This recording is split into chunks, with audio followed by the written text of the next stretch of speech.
everybody. Welcome back to the Simply Human YouTube channel and podcast. Hey, Karen, welcome back yourself. I missed having you last week. I missed you too. I was celebrating my niece's wedding, and let me tell you, it was epic. And I actually got to dance a lot, which I loved. I hadn't done it for a while, so it was really a really fun night. It was really cool. Oh, I'm envious. If I tried to dance now, I think my knees would just collapse. So, because getting old sucks. I know, exactly. I know. So let's talk about our topic today. Yeah, so our episode is titled Biracial Identity. We don't change identity. And what prompted this was that it is now September 2024, and we are in the midst of a presidential election in the United States. And one of our candidates for president is biracial. She has both East Indian and Afro-Caribbean. And so she identifies as both her Indian heritage as well as her Black heritage. And this has seemed to cause confusion, not only for her opponent, allegedly, but also for just people. I've been listening to focus groups, and there's a number of people who are asking, well, what does that mean? How does she identify? Like, I never thought she was Black. I thought she was Indian, or I didn't know she was Indian. I thought that she was Black. And did she change?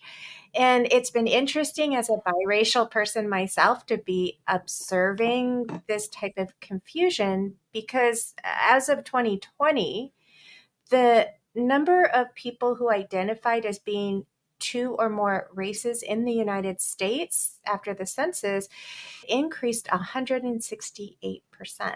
So each generation, more and more people are identifying as multiracial or biracial as our country becomes more diverse. So we thought this would be a good time to explore the biracial experience. And this is just my personal perspective. We're going to be doing the format a little bit differently. Karen's actually going to be interviewing me. And my experience is going to be different from everybody else's experiences, but it's all unique. But there may be some things that resonate for some of our listeners, or at least gives you some insight into the experience from at least one person's point of view. And I also think the questions that we're asking are questions that I actually plan to use to ask my daughter, who is biracial. Actually, she's multiracial because I'm Chinese and Japanese.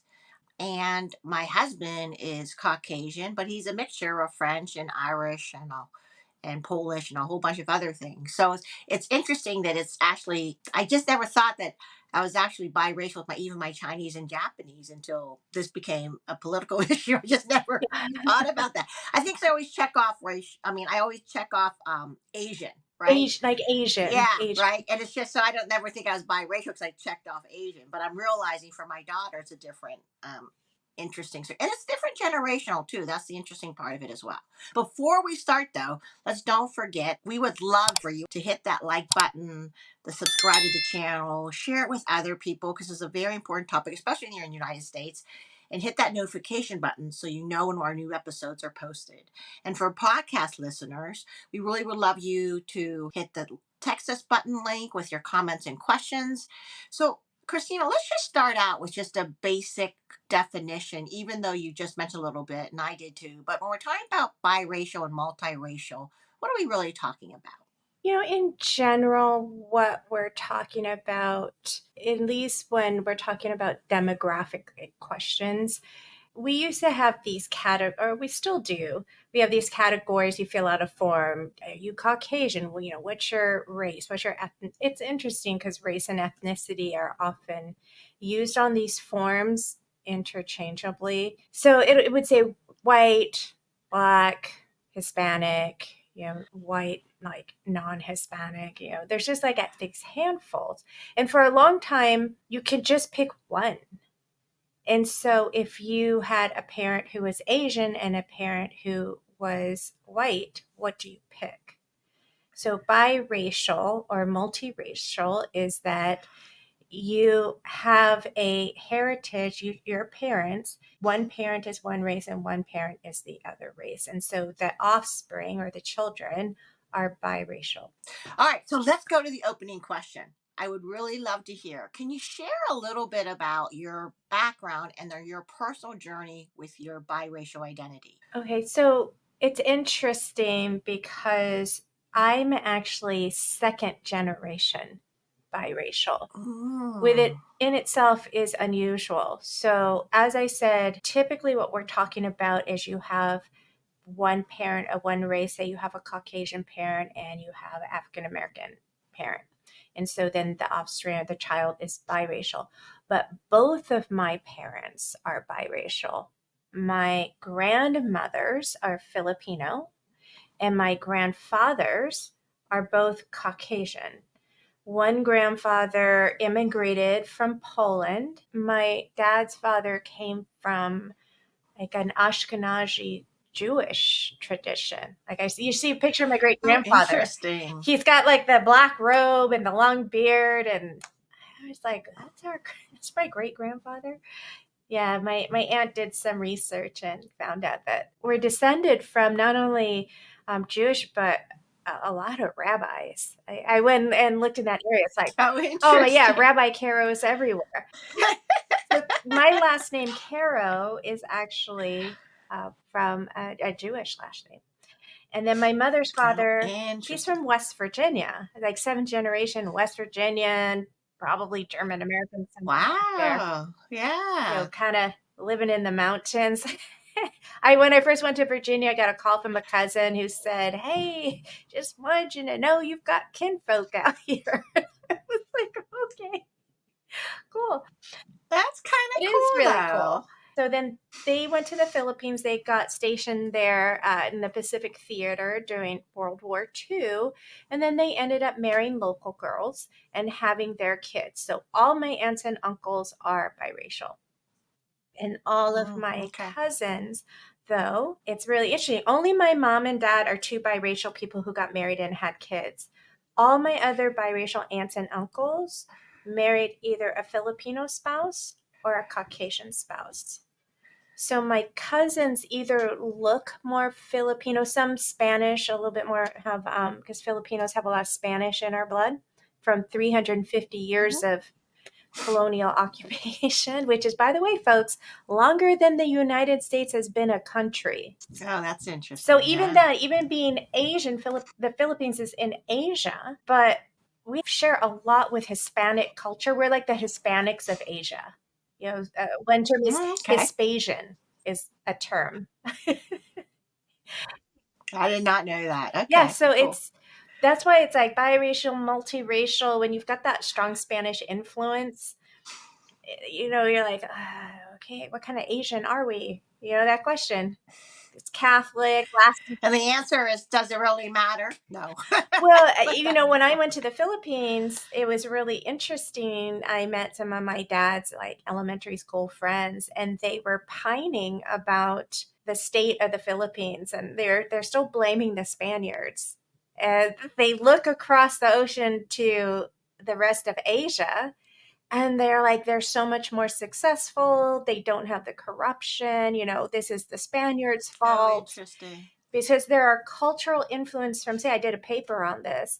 There are certain cultural influences where the Philippines has a lot of the same challenges that you find in Central and South America, wherever Spaniards colonized, because some of the cultural traditions, like something called the compadre, a compadre creates a network of social friendships and obligations.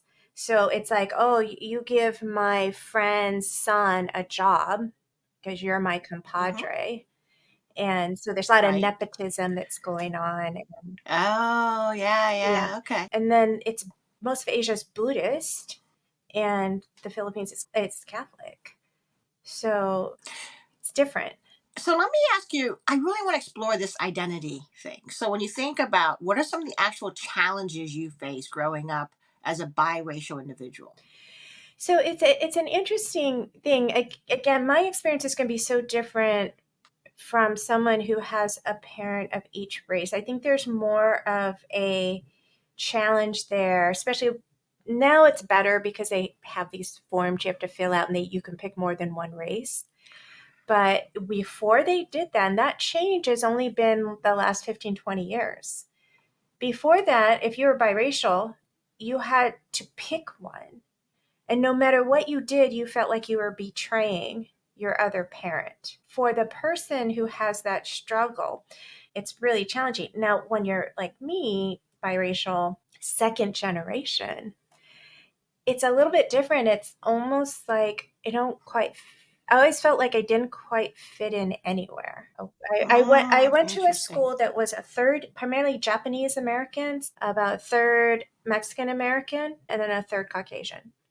So where did I fit in? You know, it's like, oh, I'm kind of Asian. I'm kind of Hispanic. I'm kind of Caucasian. You know, where did I belong? So in some sense, on the one hand, I could fit in anywhere. I was accepted anywhere, but I never felt fully accepted in. And that might have been in my own mind, Mm. but even though Philippines is Asian, like we didn't have all the cool stuff all the Japanese students had, like the cool Hello Kitty erasers, and they just had the best snacks. They always had the best snacks. We did not have good snacks, you know? Ah, it's so cute. You know, Yeah. and then the same Yeah. thing, my That's true. Mexican American friends, they had the best snacks. I did not have anything to bring to the table. You know, so growing up that way, it's kind of weird. And I So did cute. when you're second generation, also my parents did not make a point to pass down their culture very much. You know, so I also didn't feel a strong affinity for being Filipino American, but I also didn't feel white. So that's what I mean. It was, especially being second generation. Yeah, it was just more a sense of not having a strong sense of ethnic identity. And that was a challenge in terms of when you're a kid and you're growing up, in terms of fitting in. Yeah. But as an adult, it was interesting because I experienced more that whatever the dominant group I was in claimed me as theirs. So if I was in a yeah, isn't it? Interesting. So if I was in a dominant white group, I got like just assumed I was white. And it's really interesting because people might say things that they wouldn't say if they thought they were with a person of color. And I would have to remind them. Or I would be with a group of people of color and they might be saying something about like a white students or generalizations about white people, and I'd have to remind them like, well, I'm actually part white, and that sounds like you're Oh, making that's assumptions. interesting. Yeah, so whatever. Everybody doesn't matter what it was, except for Filipinos. They're the only ones who are like, you're Filipino, but everybody Thai. Oh, are you Thai or are you Hispanic? I went to Hawaii and I was scuba diving, and the dive master, it was all men and the dive master, and they were being really rude and obnoxious. And I said, Uh huh. hey, paying customer here. And the guy was like, oh, I thought you were local. So they were just behaving really badly. Oh, that is interesting. I That thought is I was so Hawaiian. interesting. I work now in a rural part of California where we have strong Native American, and some of the Caucasian folks will assume I'm Native American. Oh, that Yeah. is I would say interesting. That is I'm so more interesting. ethnically ambiguous, being second generation. Yeah. Yeah, that's quite interesting. So this is what's interesting about this, where there's this there's a question about society, right? And societal perception. So what do you think are some of the common misconceptions about biracial identity that you wish more people would understand? I think this issue about switching, I'm not sure why, but I know I felt really offended by it. And I can't even tell you why I felt offended. But to me, I guess when they say, oh, they're switching, it suggests, I guess, inauthenticity. Like, oh, they're putting on the mask to fit in, or they put as if it's not theirs. It almost implies it's not. Somehow it's not real. I mean, I sort of ask people, it's like, how do you think a person who is of two races is supposed to be then? If we do have aspects of our life experience that comes from two different, very distinct cultures, and they both belong to us. The idea of switching, I guess the way just that I'm hearing it is when you think about it, the human brain, we want to identify our tribe because if you're in the tribe, you're safe. If you're not in the tribe, you're other. And so when people just seem like they have a need to know what tribe are you in? You know, are you in the East Asian tribe? Are you in the Black tribe? I need to know which tribe you're in. And someone who is biracial cannot just pick one tribe. They belong to more than one tribe. And I think that's a beautiful thing, but it seems to be creating confusion and distress for at a societal level, which not so much for young I, people, but our generation. yeah, I think that's the point. Like I remember when I was talking to my daughter about in high school, and the fact that they don't even see, race as an issue at all. Mhm. They just don't, because there's so many of them that it's a melting pot. They accept it, unlike our generation. But when you were talking about that, I thought was very interesting because we innately want to Mhm. belong, right? And so we may bring up experiences that connects us to someone, but it's not us denying the other part, right? It's just bringing it up to bring a connection, Yes, right? yes. So I think that's part of why people are misunderstanding the intention. Yeah. And I think that's the problem that we're having is it's not switching. It's about sharing to create connection, but it's not like she's avoiding and just calling herself this because she would bring up the other part too or biracial and things like that. And I think that's why switching really bothered me too, right? Yeah, yeah, Um because by being but biracial, it's not either or, it's both and. And switching is mhm, like you're mhm, either this or you're that. And it's just mhm, the wrong construct. It's both and. So I think mhm. that's what I want people to try to understand. Love that. So, if you think also about what are some of the strengths or unique perspectives that you really value? I think, like you said, I like not feeling locked into one set of rules and identity. And the fact that it does allow me to connect with people, I think, a little bit easier. And like I said, even like with Filipino, it's Asian. So, we've talked about in some other episodes, like, a B is an Asian F. Like that's shared. That's a shared experience. But when I have, say, clients who are Hispanic and, they might be talking about, say, a culture around food. We have a lot of similar foods because our food is very influenced by the Spanish. And like, I totally get that. And family, like, I totally get that because it's also a shared experience. And so for me, the benefit is it allows me to be connected to a broader array of people. I can move in and out. So like I sacrifice the sense of that belonging to one tribe, but in exchange, it gives me an ease of entry and connection into multiple tribes. And I think that that is a benefit. And I think it also stresses what we've always talked about, valuing people's Mhm. uniqueness. Because it's like what you said earlier, because your perspective and someone else is not going to be exactly like yours. It's not just the biracial or the multiracial, but it's a whole bunch of different life experiences, which is really important too. So again, it's realizing the uniqueness because even if you are, one race, we all come from different parts. And like even look when I think about Chinese, there's a Cantonese and the Mandarin language, and I don't understand Cantonese at all.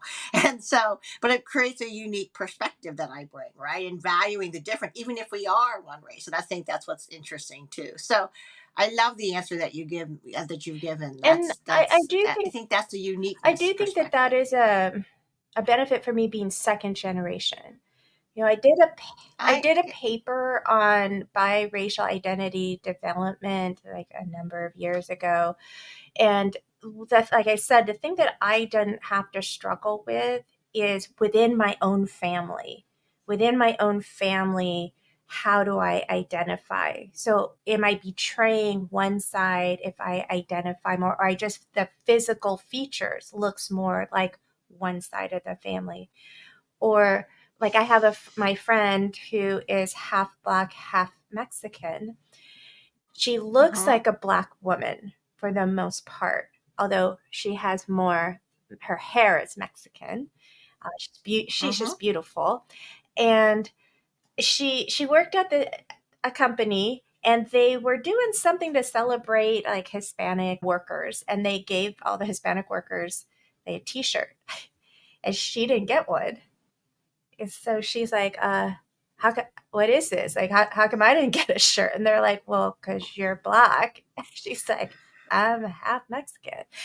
And so I think when you have more of this first generation, there is a little bit more of a struggle of getting your identity, helping people understand what your identity is, and that you identify as both. Whereas like I feel like mine is a little more diffuse, like, and it may be partly because it's also, maybe it would be different for me if I was second generation and it was like African American and white, because again, being Filipino, I've got the Spanish, I've got the Asian, I've got, I've just, Yeah, I'm yeah. really quite much more multiracial, I feel. So I know that people who have the first generation experience, you do have a different experience. There are some more struggles in getting a sense of clarity, getting to a point where you're not feeling like you're betraying one or the other side, and figuring out how to integrate that for yourself. And I would have to say that's something I didn't have to go through.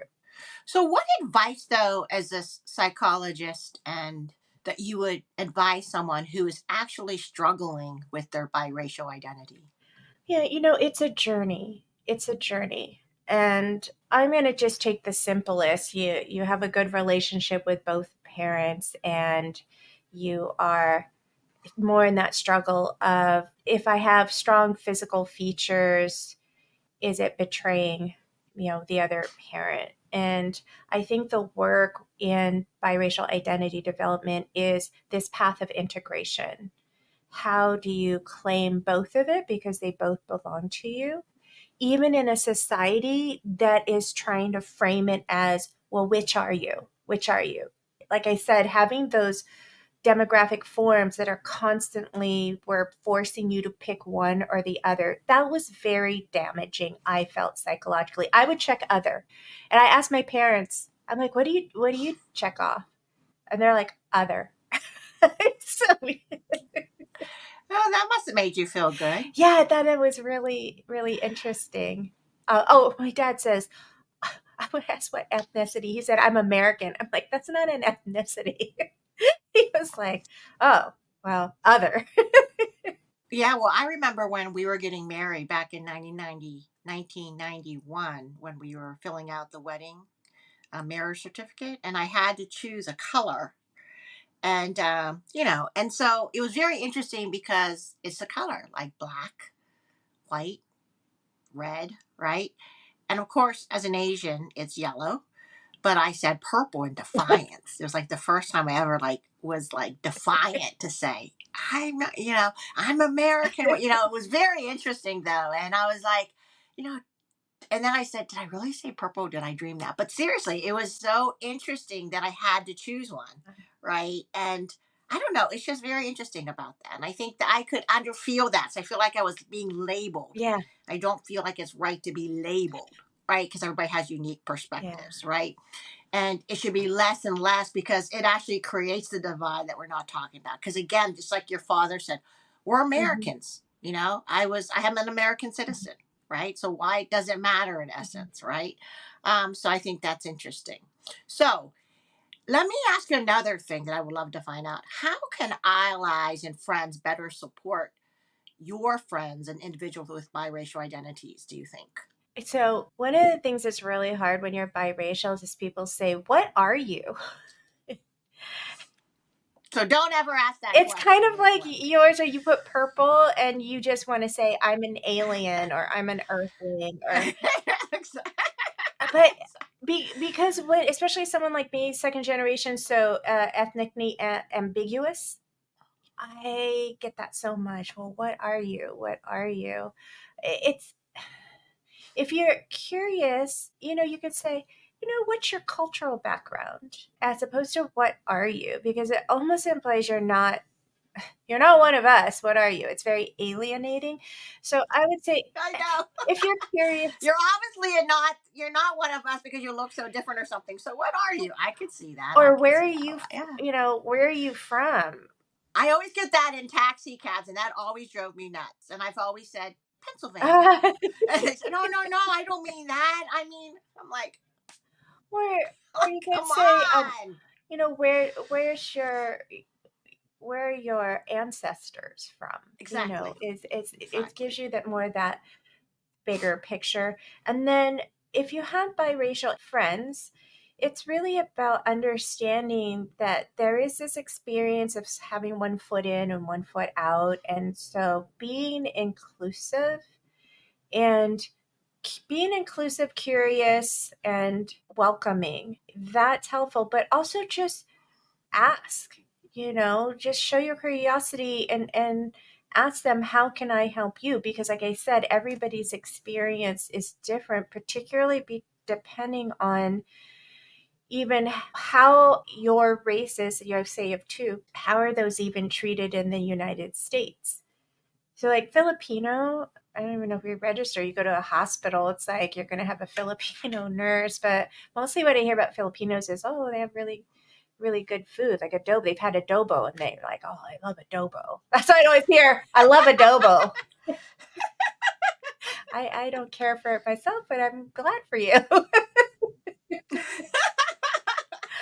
um, but say for like my friends who's Mexican and black, that in this country we just have a lot of racism with both of those. So her struggle might be different from mine.